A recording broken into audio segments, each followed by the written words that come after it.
everyone. Welcome to Chant A Psalm A Day. We are here on Sunday. Yeah, every day. Greetings and welcome. I'm just getting up. I've been up and I've been asleep, and I've been up and I've been asleep. Oh my goodness. Tossing and turning is a hard thing. Tossing and turning. Oh my goodness. But we are here. I'm giving thanks for this day, that this is the day that righteousness has made, and we're going to rejoice in this day. And we're going to give thanks for this day because we are alive. We are blessed, highly favored, and so wonderfully made that we must give thanks. Oh my goodness, my tea is already cold, y'all. But we're going to push through. We're going to push on through with the psalm today. And this is the psalm. The psalm today, I ask that the words of my mouth and the meditation of my heart is acceptable in the sight of what is righteous, what is good and kind and loving. I'm going to open this window and get some air coming inside. It's beautiful outside. Let you all see. The sun is slowly trying to come up.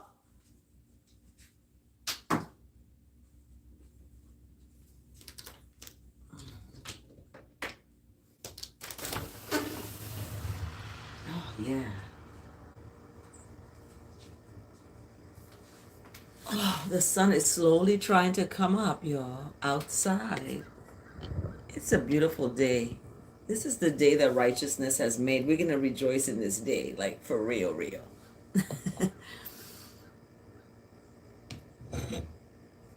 Oh, this is really delicious. So, the psalm today, when I looked at the psalm today, I was pleasantly surprised because this psalm is talking about being afflicted from when you were a child. So this deals with childhood trauma. So I'm going to have a disclaimer. If for any reason you were triggered during this chant a psalm, please let me know.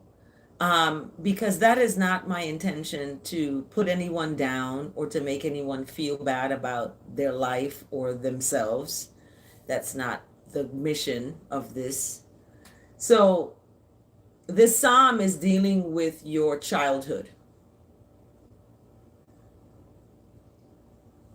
It's dealing with your childhood. So if you have childhood trauma, this psalm may or may not heal you.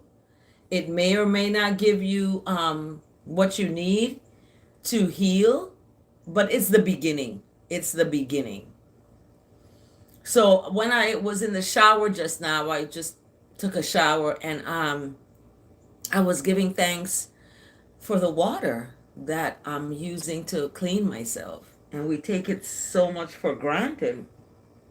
But yeah, I gave thanks for the water to clean myself and the ability to, have discernments. So yesterday I went to the bookstore. I went to Barnes and Noble, and I wanted to get a book. And this book is called The Midnight Library. And I started reading it yesterday. So I am gonna keep on reading it today, and I love reading. I also got this one. This called Create a Story, and it has different story prompts to help you. As a writer, I need to keep writing. If you're a painter, you need to keep painting. If you're a teacher, you need to keep doing what your passions are. So in Psalm 129, I found an interesting parallel to childhood trauma. And I'm sharing these books because this is one of the coping skills that people use when they are, going through pain and loss and long suffering. They pick up a book and they get lost in the book, the words, and it takes them to a different place. This one takes me to creating stories. So I couldn't get one without the next. So good writers or good readers. That's just how it works. They go hand in hand.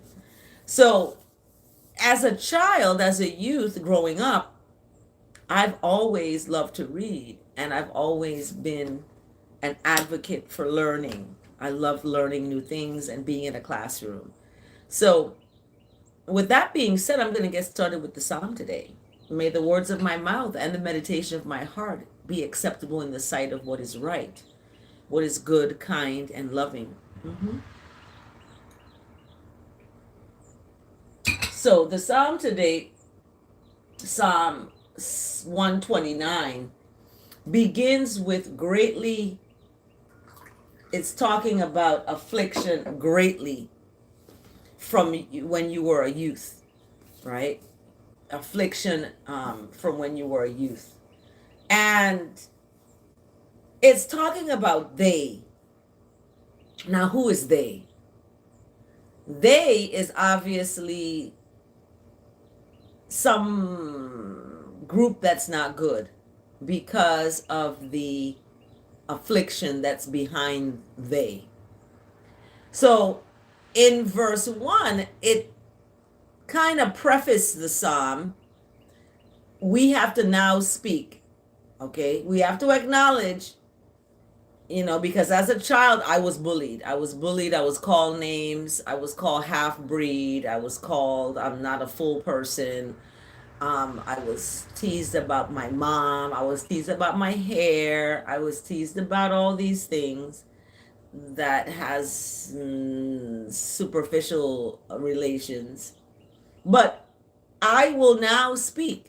Thank you so much for liking this video. Greetings of blessed love and kindness and massive gratitude for the Most High daily, El Su. Thank you so much for sharing your kind words on this platform as we talk about being afflicted from when you were a youth. So Psalm 129 in verse 2, it's a quote that we are to speak. Greatly have I been afflicted from as a child, yet these afflictions have not prevailed against me. Okay, they have not prevailed against me. So in verse 3, it speaks specifically about who they are. The plowers plowed upon my back, right? Making long their furrows. So this relates to being beaten and with a whip where there's furrows lined up on your back. Okay.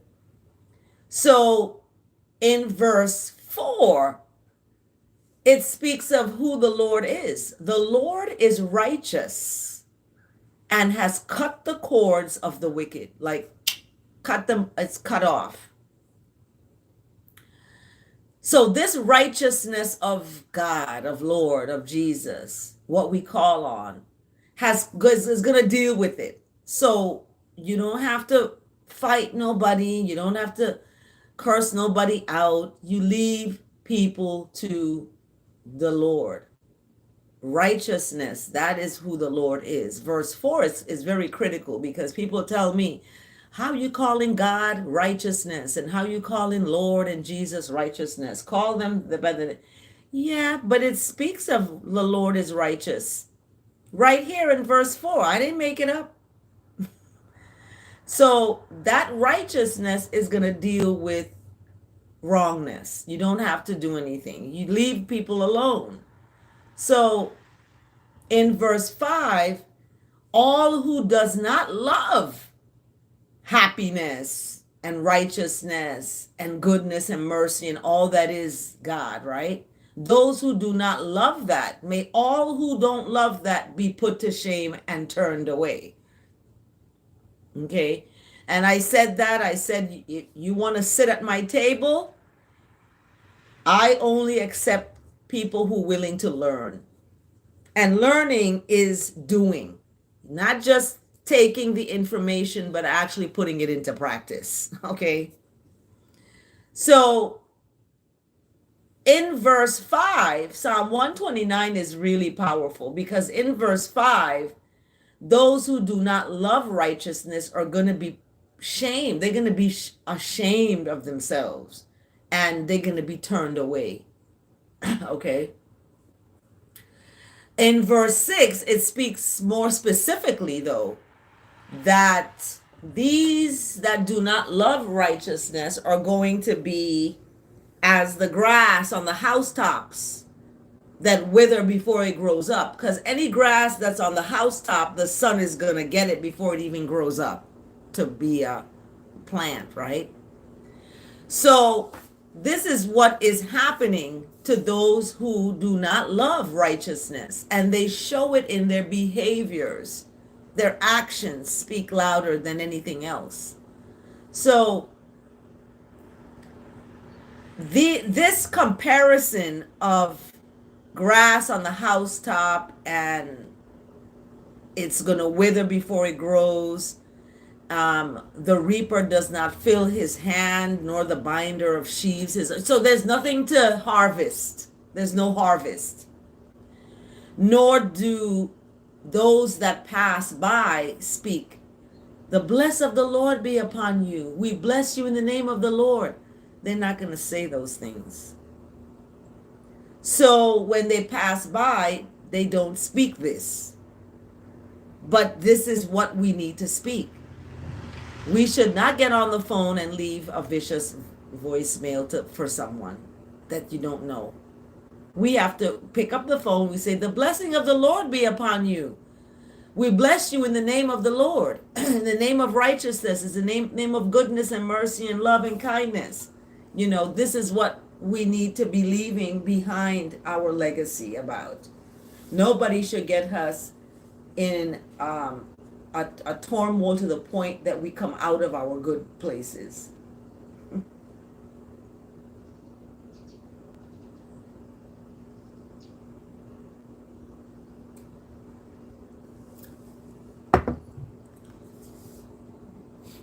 So that is our psalm today. I love that we have the psalm today, and I want to look at the verse. The verse today is talking about the word, right? The word is a lamp for eye and eye feet, a light on eye and eye path. That's what the word is. So make your word valuable, okay? Make it valuable.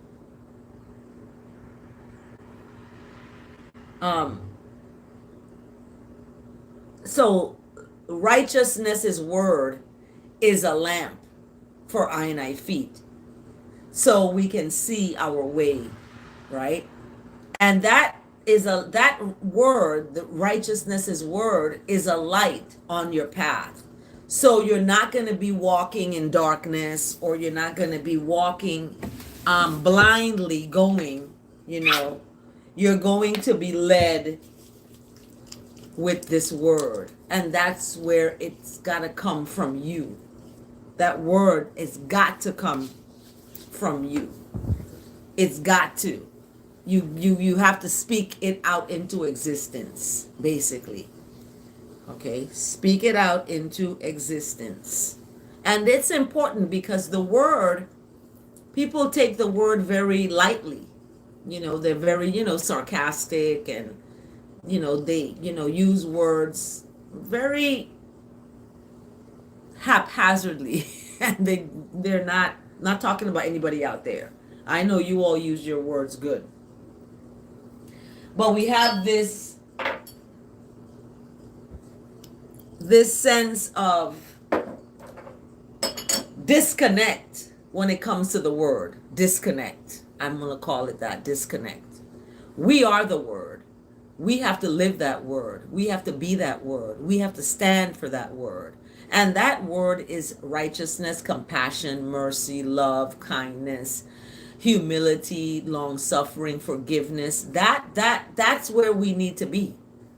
So in the psalm today, Psalm 129, talking about being afflicted from the time you were a youth, and that um, you're going to be okay because the Lord is righteous. The Lord is righteous. So that righteousness of the Lord gives you that advocate of, you guess what? We're going to be okay, right? And it takes us to the verse today, verse 105. Psalm 119 is the longest psalm. It's got a lot of like over 100 verses, excuse me.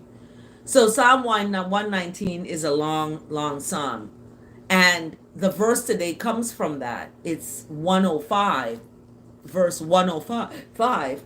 Your word is a lamp to my feet, a light on my path. So I get up and I read the word because that is a lamp for my feet. That's going to guide my way. That's going to keep me safe, right? All this cursing people doing and what the F and cursing every single word out of their mouth is profanity. It begs, I beg to differ, because that does not power up. It's not powering you up. It's actually de-powering you, if that's such a word. It's not empowering you.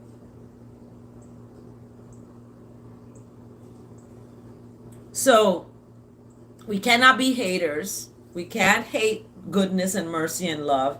We're going to be put to shame and turned away. So we see the Psalm today, 129, and then we see the verse today. And the word today, believe it or not, is prosperity. Prosperous. So when you know that these afflictions have happened to you from some time ago when you were a child, they don't have power against you, because it speaks in verse 2, yet these afflictions have not prevailed against me. They haven't. That's just your enemy inside of you telling you you're not worthy, it's your fault, you're blaming yourself for the abuse, you're blaming yourself for the molestation, you're blaming yourself for all these things, when in fact they have no power over you but what you give it. So let it go to the Lord, right? Put it at the feet of the cross. Let the blood drip on there. I tell people that all the time. When something is too powerful for you emotionally to deal with, you bring it to that one who has that power. That blood, there's power in the blood. And fire. Okay. Can't forget that piece of it too. So I'm asking that righteousness, that mercy, and that love to be with those that are going through afflictions right now, right? That are going through challenges, going through mistakes that they felt they made, hurt that they felt that they've caused ones. So all of these things that are happening out there to people, they're going through depression, they have despair, they're in unhappy relationships. All of these things that are happening, I ask that they are covered, seriously covered with the word of God and the blood of Jesus, that they're covered, because we can get caught up with the devil in the devil's snare. People get caught up in that, being kind, trying to help, and that's what the devil plays on. He plays on your weakness, right? And you end up getting caught in a snare. And this snare, either this snare, you can tell it's a snare because it's taking from you, it's bringing you down, it's destroying you. And that's what that devil comes to do, destroy. Okay? Not to give life in abundance, but to destroy. So in prosperity, the word today, we have that with the word of the Most High. And I ask that this word prosperity really is acceptable in the sight of what is righteousness. Because it starts off with, I release worry and no prosperity. Like, let the worry go. Let it go, right? And it begins by speaking of the perhaps the greatest gift of a prosperity consciousness, like awareness, is freedom from worry. I told my son he's a worry wart. You know, uh, we have to let go of that worry because the greatest gift of prosperity, awareness of that, is freeness from worry. So you're not going to worry. You're going to be in a good place. Um, and that awareness is knowing that as a divine being that you are a divine being. You can draw from an infinite storehouse of divine ideas and prosper yourself in infinite ways. I mean, it's just amazing what you can do with your life, with this life, once you have that awareness, that gift of prosperity. So when we talk about our childhood trauma, you don't have to share with me any childhood trauma, but know that in Psalm 129 that speaks about childhood trauma, we know that we release that, and that's how we will be prosperous in our life and successful, defined by what we mean by success. Success could mean different things for different people. So the awareness of this greatest gift of prosperity, you know, keeps you, strengthens you, and to keep the things of the world in proper perspective. Okay? Like anyone, I will know times of plenty and times of lack, right?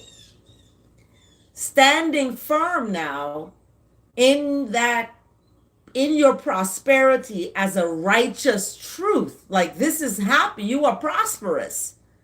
Don't look at the things you don't have. Look at the things that you do have and give thanks for that, and it'll build and build and build. So, like anyone, I will know times of plenty and times of lack. You're going to have times where you have a lot, and there's going to be times when you have none.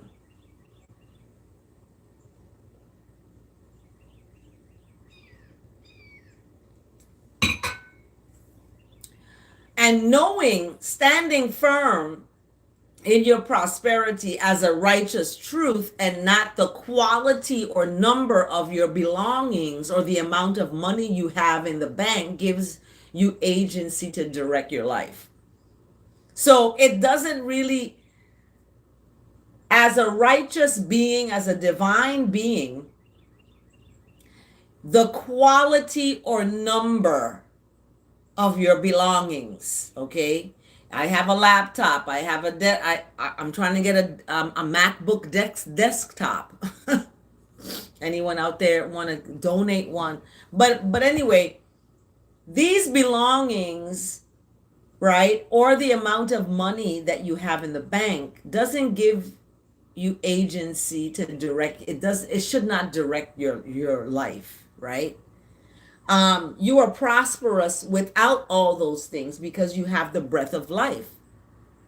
Okay, and exactly, success may mean different things for different people. And for El Su, success is in each breath of life that's taken. Right? That's success. Little things. Because those little things that you're grateful for and thankful for, guess what? When you start, it's like baby steps. You know, you're taking baby steps and you are taking one step at a time. And in those tiny moments, those simple acknowledgments of, oh, thank you for the water to take a shower, you know, those simple things, you affirm your prosperity. You are prosperous. So as you affirm truth, the truth that you are prosperous again and again, you grow richer in divine ideas. And these divine ideas are the building blocks of everything on earth. And I talk about this, the building blocks of the relationship you are building with righteousness. You're taking these little steps and putting them on top of each other. So you're taking, for example, compassion. I'm going to take compassion and put it right here. And then on top of that, I'm going to put grace. On top of grace, I'm going to put mercy. On top of mercy, I'm going to put forgiveness. On top of forgiveness, I'm going to put long suffering. Because remember, you may have times of plenty and times of lack. That's why you have to be smart like the squirrels and the ants to store things up for when there are times of lack, when you don't have abundance, even though you are supposed to be living in abundance of goodness. You may not have certain times, certain seasons. So you put away things for those times. So as you affirm the truth of that you're prosperous again and again, speak it with me. I am prosperous. I am prosperous. You grow richer in the divine ideas. They come to you. Okay, I'm up 2 o'clock in the morning, midnight, 1 o'clock, 3 o'clock, and I'm getting these ideas and I have to write them down. And then I go back to sleep and then I get up. So this is what blessed greetings, Lion's time, baby. Tranquility and blessings to you too. um, oh, Elsu, that is just beautiful. I received that, and I'm thankful for you all listening to this and liking the video and tuning in. You don't have to do that. I started doing this after my son passed away, and I needed an outlet. Um, it was hard, dealing with death. I've had to deal with it from 2018. Um, when my former partner's sister passed in 2018. 2019, my former partner's mom passed. 2023, my son passed. 2024, my dad passed. I mean, it's just one thing after the next. Life is so fragile. So because of that, I have to affirm the truth and the righteousness that is part of me, that is me. I am my person. I am the future. I am the love of my life. Me. It's me. It's not somebody out there that can complete me. I'm complete with the knowledge of prosperity. It's a gift. It's perhaps the greatest gift of a prosperity awareness is having a freeness from worry, right? I'm not going to worry who's going to die next. Oh my gosh, who's going to die next? I'm not going to worry about, my friend, hurting me and making me sad and then reaching out and needing to speak to me. I'm not going to worry about that. I'm not going to worry and worry and worry.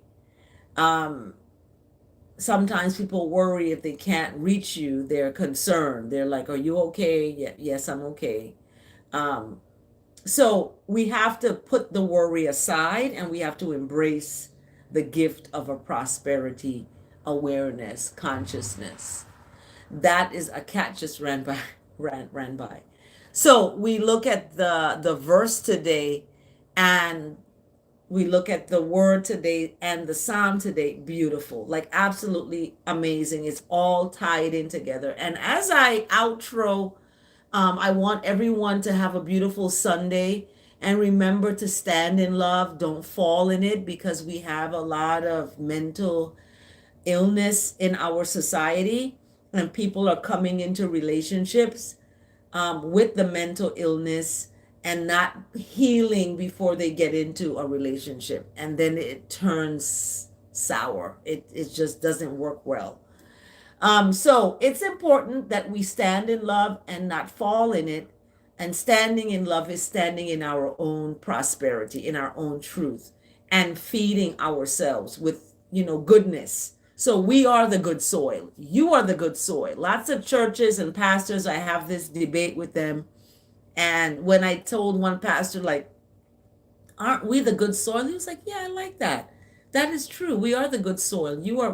You go to church every Sunday to feed your soil. That's you. And you don't have to go just Sundays. I go on Mondays, on Tuesdays, Wednesdays, Thursdays, Fridays, Saturdays. I'm in the Word. So staying in the Word keeps me. I don't know what it does for you, but it keeps me in a place where I don't have to worry. I don't have to be sad. I may be sad for people and what I'm seeing happening, the destruction coming. I mentioned to someone, move here with me, come to Maryland with me. And they were like, no, no. And now it's like, you should have. But people learn, you live your life and you learn from your mistakes. I learned from my mistakes. I learned to stand in love and not fall in it. I had to learn that the hard way. So we're learning. Okay, we're learning. We are children of the truth.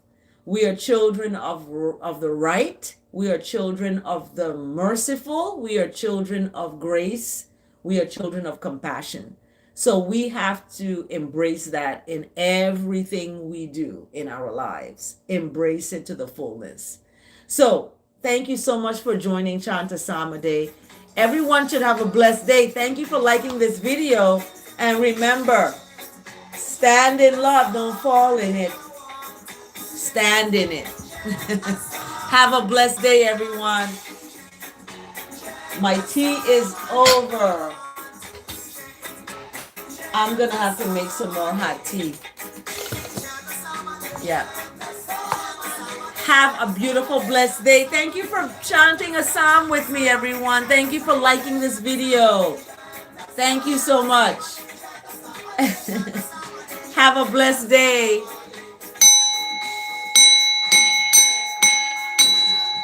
Take good care. I'll see you next time for Chant A Psalm A Day. Right here. Same channel. We will be here. Have a blessed one. Mwah. Love you all. But guess what? Righteousness loves you more.